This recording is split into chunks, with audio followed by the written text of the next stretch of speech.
Pistons Live is presented by Cure Auto Insurance. The NBA, what a league, you know.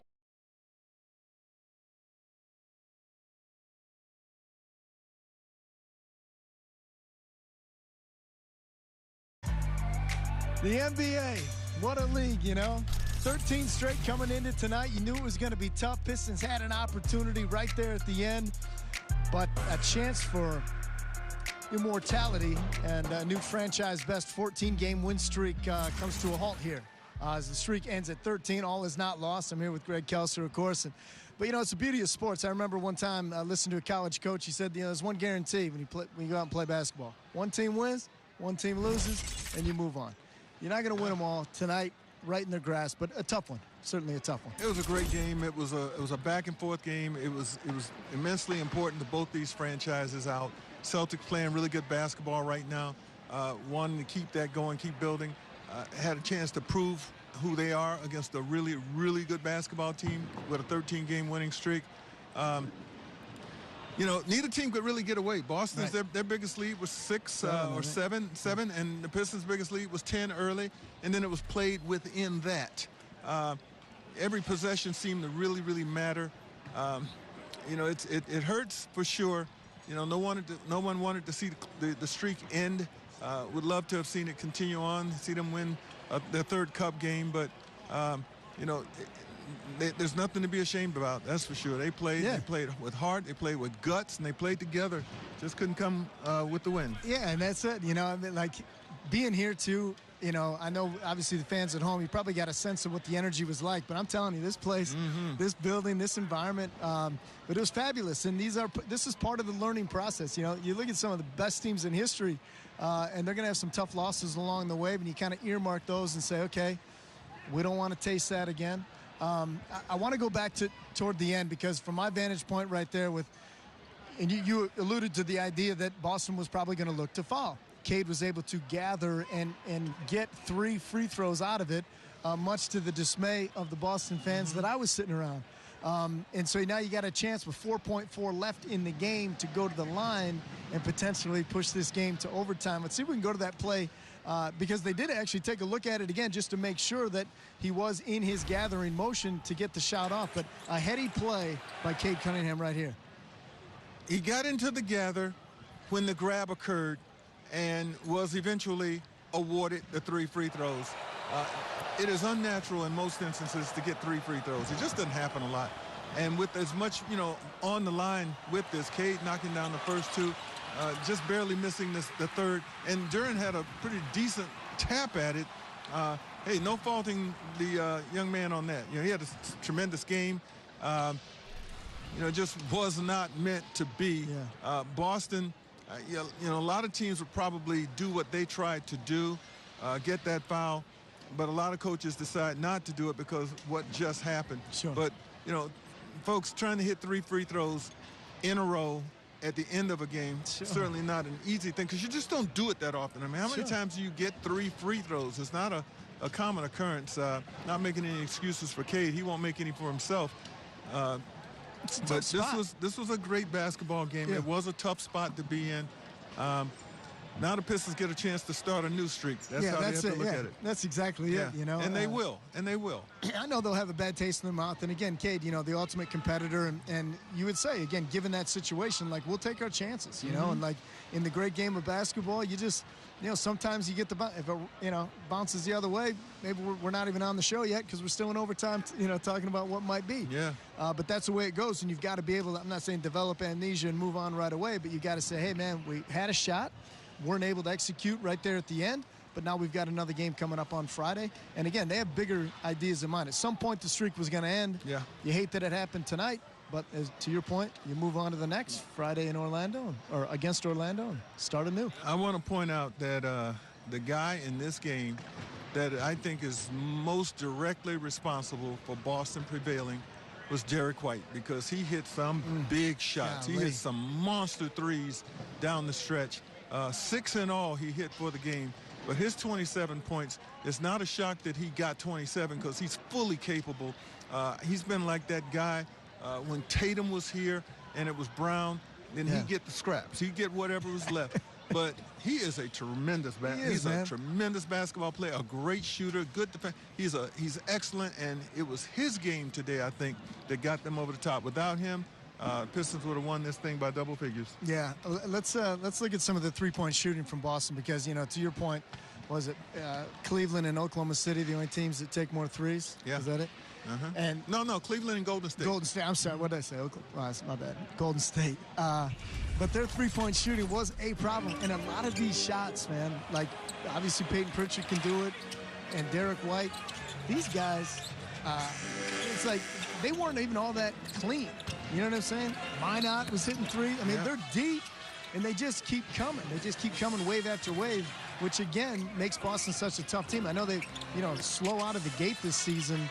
But now they're starting to find their stride. They're going to be a dangerous team and certainly be in the discussion in the East. Yeah, when you lose a player like Tatum, it's going to take you a little while to reestablish a new identity and a new approach to attacking. They seem to be on their way to doing that right now, identifying different guys and others taking, a little more of an elevated role. These two teams really did what they do and what they've been doing all year. The Pistons were a plus 20 on the Celtics in the paint. But the Celtics were a plus 27 points against the Pistons from beyond the arc. They were right on their number, folks. They took 43 triples. That's what they average. And they knocked down 20 of them. That's hard to overcome sometimes. It is. I mean, and again, credit to them. They did what they had to do tonight. It was a great basketball game, And I know for a lot of our viewers, you're disappointed because your team didn't, win, or our team didn't win. But it was a great basketball game, right? And you just love to come and be able to watch something like that, and you tip your cap to the opponent. I want to go back to Cade here for a second because, there was that moment he came in late in the fourth, right, with 4 minutes and change to go, like to play the stretch. They were just trying to get him just enough wind. But the performance that he put forward tonight, 40 plus. It wasn't like Indy. It's like that's who he is now. Yeah. Like that's who you're not a 20-point guy, not a 30-point guy. Like if you need it, he can get you 40, but he doesn't force it. But like tonight, it was it was like you just felt comfortable and it was like, okay, let him go to work. The leader's back out here. Yeah. And one free throw away from potentially, maybe etching himself into history. I think Cade Cunningham is one of the top 10 players in the league now. His All-NBA recognition last summer said that he was top 15. And I think he's gotten better in that short amount of time because everybody knows he's coming, and if the game's on the line, they know he's coming, and now the challenge is, do you stop him? Can you stop him? And Cade doesn't always have to get off to a quick start. For a long time in this game, he had just 2 points. But then he caught that rhythm. He caught that groove, and he was able to ride it for a long time. And once that starts, he just gets tougher and tougher and tougher. You see the numbers right there. Yeah, this is incredible right here. Third fastest to get to 5,000 career points. Think about that. Absolutely. I mean, and you've seen a lot of, these guys, but, you've seen these guys go to work. It's our Buick. Watch them all. Played with a couple, played against a couple.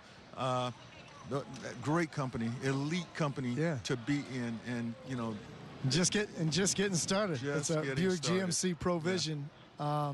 But it is incredible. But it just helps to kind of especially for generations that are watching right now, and you say, well, how good was I think most people remember Isaiah, but it's like you start going back a little bit and you see these guys that could play. Trapuka obviously, but Bing and Lanier. Dave Bing was special. Every kid in Detroit wanted to be Dave Bing. Bob Lanier was absolutely the real deal.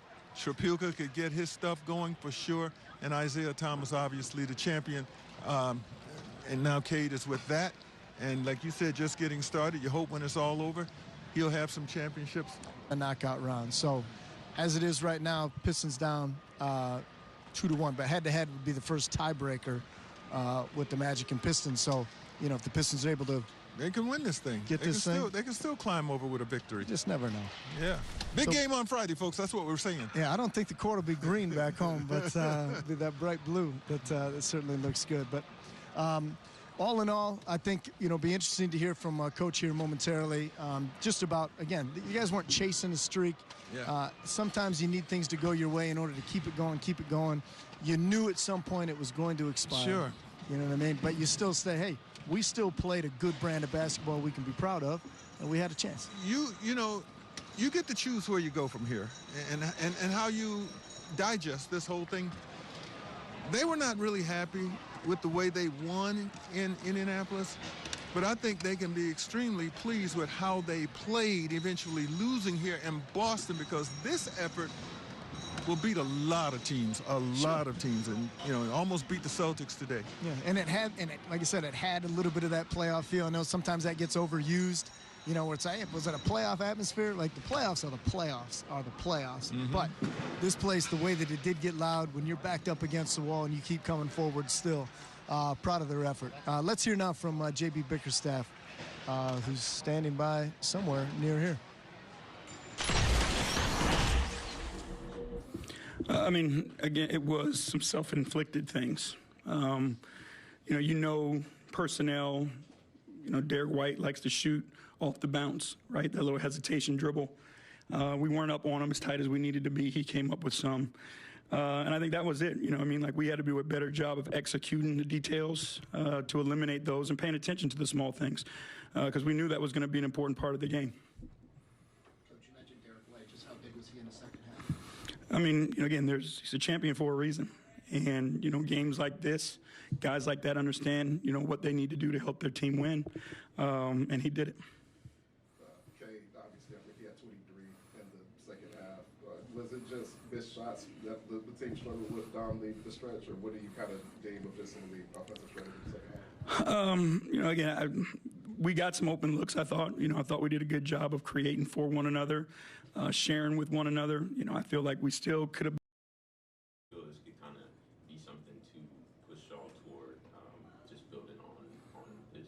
Yeah, I mean, we understand, you know, it's one game.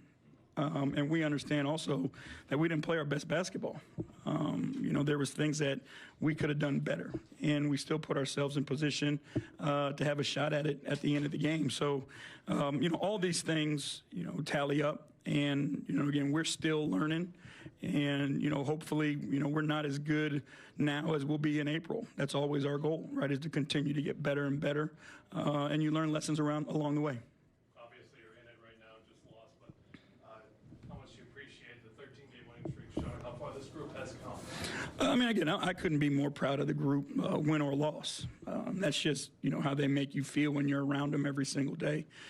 They're a phenomenal group of guys to be to work with, to be around every single day, how they carry themselves, how they compete. They do the things we ask them to do. So I'm very fortunate to be in this position with these guys. I never take that for granted. Appreciate y'all. Here, totally agree. We feel the same way being around this group. I can tell you that, you know, JB is right. They didn't play their best game, but they certainly played hard. And there's some numbers that will back them up.